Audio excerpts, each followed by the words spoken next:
Hello and welcome back. This is me turning my phone off. So if there's a little delay there, don't worry about it. We'll edit that out whenever this is all submitted to the Smithsonian as an American treasure. But I'm not editing it. So we're in Numbers chapter 10. And this is a really good chapter of the work that went into moving several million people through the desert. We might think of in terms of, hey, I could probably lead a team or I could lead a few people, but leading millions of people in the desert requires a lot of administration and a lot of layers because otherwise everybody's going to kind of do what they want. They're not going to follow what God wants. So, chapter 10 of Numbers shows us how God set up a system for everybody to kind of know what was going on. So we're going to read Numbers chapter 10 in the complete Jewish Bible because I think it just sounds better. So it starts like this. Adonai said to Moshe, make two trumpets, make them of hammered silver, use them for summoning the community and for sounding the call to break camp and move on. When they are sounded, the entire community is to assemble before you at the entrance to the tent of meeting. If only one is sounded, then just the leaders, the heads of the clans of Israel, are to assemble before you. When you sound the alarm, the camps to the east will commence traveling. When you sound a second alarm, the camps to the south will set out. They will sound alarms to announce when to travel. However, when the community is to be assembled, you are to sound, but don't sound an alarm. It will be the sons of Aaron, the Kohanim, the high priest, who are to sound the trumpets. This will be a permanent regulation for you through all your generations. When you go to war in your land against an adversary who is oppressing you, you are to sound an alarm with the trumpets. Then you will be remembered before Adonai your God, and you will be saved from your enemies. Also, on your days of rejoicing at your designated times and on Rosh Hodesh, sorry, uh, you are to sound the trumpets over your burnt offerings and over the sacrifices of your peace offerings. These will be your reminder before your God. I am Adonai, your God.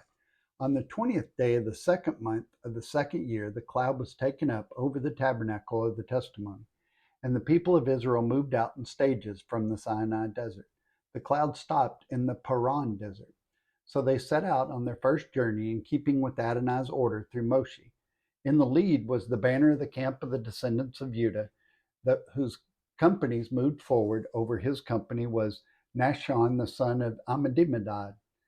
Over the company of the tribe of the descendants of Issachar, and Nathaniel, of the son of Zuar. Over the company of the descendants of Zebulun, of Elab, the son of Helon. Then the tabernacle was taken down, and the descendants of Gershon and the descendants of Merari set out, carrying the tabernacle. Next, the banner of the camp of Reuben moved forward by companies. Over his company was Eltazar, the son of Shadir. Over the company of the tribe of the descendants of Shimon was Shemuel, the son of Zeradadai. Over the company of the descendants of Gad was Elisaph, son of Duel. Then the descendants of Kehat set out, carrying the sanctuary, so that at the next camp the tabernacle could be set up before they arrived. The banner of the camp of the descendants of Ephraim moved forward by the companies. Over the company was Elishama, the son of Ammadud. Over the company of the tribe of descendants of Manasseh was Gamaliel, the son of Pedazir. Over the company of the descendants of Benjamin was Abidan, son of Gideon. The banner of the camp of the descendants of Dan, forming the rear guard of all the camps, moved forward by companies. Over his company was Alzazar, son of Ammishaddai. Over the company of the tribe of descendants of Asher was Pagiel, the son of Achran. Over the company of the descendants of Naphtali was Akira, the son of Enon. This was how the people traveled by companies, thus they moved forward. Moses said to Hobab, the son of Ruel the Midiani, Moshe's father-in-law, we are traveling to the place about which Adonai said, I will give it to you. Come with us, and we will treat you well, because Adonai has promised good things to Israel. But he replied, I will not go. I would rather go back to my own country and my own kinsmen. Moshe continued, please don't leave us, because you know that we have to camp in the desert, and you can serve as our eyes. If you do go with us, then whatever good Adonai does for us, we will do the same for you." So they set out from Adonai's mountain and traveled for 3 days ahead of them. On this 3 day journey, went to the ark of Adonai's covenant, searching for a new place to stop. The cloud of Adonai was over them during the day as they set out from camp. When the ark moved forward, Moshe said, "Arise, Adonai, may your enemies be scattered. Let those who hate you flee before you." Then it stopped. He said, "Return, Adonai, of the many, many thousands of Israel." So that probably made perfect sense, right? You're not supposed to necessarily just completely understand it. We're looking at the patterns. We're trying to learn the patterns and the principles that God's setting up so we know how they work. And we can recognize them as they evolve, as He fills them with meaning. As we grow closer to Him, He can explain more to us. And that's the whole point. Not necessarily agreeing with how this is done, or was it done the right way, the wrong way, efficient way, whatever. It's looking at the pattern. So these horns were blown when Moses basically needed to tell the people something. It would tell the four divisional of Israel to get up and move. It would tell the leaders to come. Priests were always an important part of the army, and now we have what we call chaplains, but it's basically the same thing. Not used the same, obviously, in today's, but they were kind of the communicators. They were the way to get the word around. So the commander would tell the priest what signal to blow using those silver trumpets, and then the field commanders would repeat those calls on shofars, the horn of the non-priest, and that way it would kind of get out. So you'd send it to these guys, and these guys would send it to those guys. So a few places in the New Testament, we find the blowing of trumpets signaling this vengeful remembrance too. In Matthew 24:31, it says, "And He will send forth His angels with a great trumpet, and they will gather together His elect from the four winds, from one end of the sky to the other." And that is also, they're found in 1 Corinthians, 1 Thessalonians, Revelation. Verse 11 begins the journey into the wilderness, and it begins on the 20th day of the second month of the second year after they left Egypt. 13 months and 20 days. And people way smarter than me do the math, and that's how they figure all that out. So the next thing was the tabernacle was disassembled, and the clans of Gershon and Merari started to load up that portion and put it into wagons, and they would go ahead of the clan of Kohath, who would be carrying the Ark of the Covenant, because all the sacred stuff, they would have the tabernacle reassembled before the Ark got there, so they'd have to be far enough ahead to put everything back in. So all the prayer, worship, ritual, and observance was preparation and obedience, and it was preceded action and came before battle. So all of these things that maybe we don't see as significant, God is building them up so they're prepared for the battle that they're going to face. Sometimes we tell somebody, "Hey, if you accept Jesus, you're a Christian, you're saved." And then they go out in the world and they're like, "Hey, I'm not really safe. I'm being bombarded constantly." That's because they didn't grow in their faith and prepare themselves for the battles that are coming. So when somebody treats them wrong, they're like, "Well, I'm out. This God stuff's not real because somebody was mean to me in the church, and I thought everybody was supposed to be sweet when they become a Christian." And we all know that that's just not how that works. So in verse 29, we have Moses appealing to Hobab about coming with them because he knows his way around. So he is a brother-in-law to Moses. It's either another name for Yithro, his father-in-law, or it's somebody from the same clan of Reuel. So that's not really relevant, but so why did he want him to come? Because he knows where they should camp and can be their guide. We find out in Joshua that Hobab, the Midianite, is also called a Kenite. So Midianite identifies the tribe, and being a Kenite is a place or location. So a Kenite lived near Canaan. So Hobab was familiar with where they were supposed to go and how to get there because he lived near there. So each time they stopped and camped overnight, they did not set up the wilderness tabernacle. It was only when the fire cloud rested. So that's an interesting dynamic we get there. So what the ark meant to Israel and to their enemies is demonstrated in 1 Samuel 4. When they had learned that the ark of the Lord had come into the camp, the Philistines were frightened, for they said, Yahweh has come to camp. Woe to us! Who can save us from the power of this mighty Elohim, this mighty God? So the Philistines recognized that the Ark of the Covenant, as representative of the God of Israel, they knew that was God's name and they knew the power. They had heard all of this stuff. So verse 6 says that Yud He Vav He, Cain has come to camp. And the Philistines knew that this God of the Hebrews had devastated Egypt. The word had gotten out about all of that. So the word picture expressed in this poem is that the Lord rises away from the ark and goes out to do battle ahead of Israel. And in verse 36, when the battle is over, the tabernacle is erected and the ark is set in its proper and guarded place. And then Moses begs the Lord to return. That's what that's about. So this hymn was placed here to display some irony because all this praising of Jehovah, immediately complaining and rebellion begins.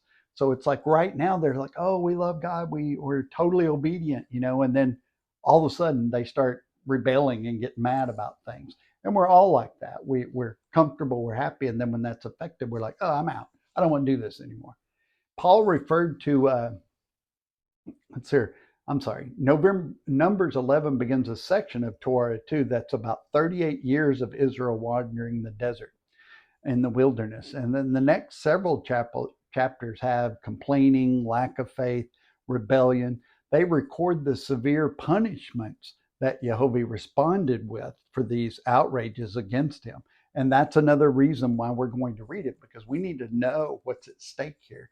Is being disobedient just rude? No, it's outrageous to God.